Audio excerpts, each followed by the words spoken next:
Tonight, Republicans on the House Homeland Security Committee issuing a subpoena, asking the Department of Homeland Security for more information, following NBC News reports of migrants with potential terror links being released into the United States. We know individuals on the terrorist watch list are apprehended.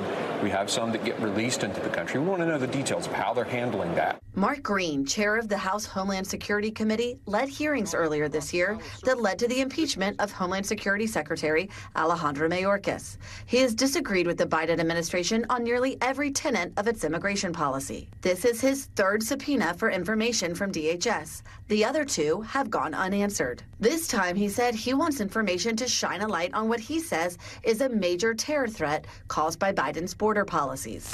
Let's turn now to our exclusive reporting on a potential terror threat.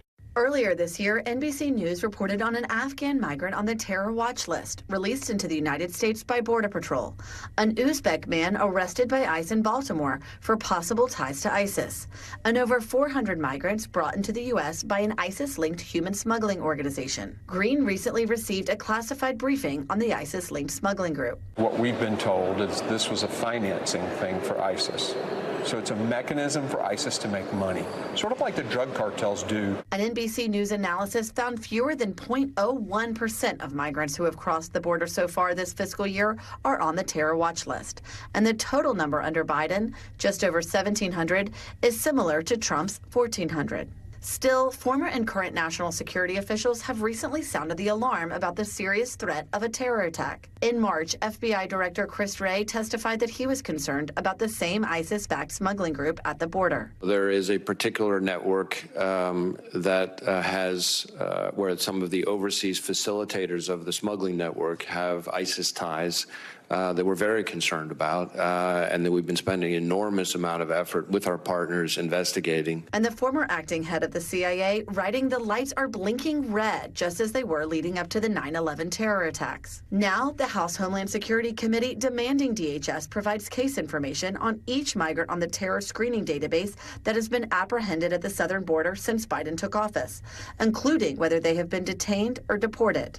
In a letter to DHS, Green says the committee requires the documents and information compelled by the attached subpoena to fully evaluate potential legislation to reform the department's handling of its encounters with aliens on the terror screening database at the southwest border and the potential security vulnerability those encounters pose to Homeland Security. Adding that the reviews provided so far have been insufficient for the committee to fully analyze and evaluate the department's operations and decisions. Does it change the policy at all? Does it change the way things are done? Does it make Americans safer? No, we impeached Alejandro Mayorkas and he's still breaking the laws written by Congress. So probably not, but at least we're showing the American people what's going on.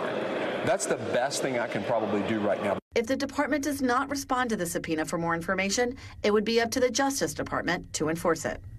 And Ellison, being on the watch list doesn't necessarily make a migrant a terrorist. Many migrants' matches are based on bad information or loose affiliations with terror organizations. Thanks for watching. Stay updated about breaking news and top stories on the NBC News app or follow us on social media.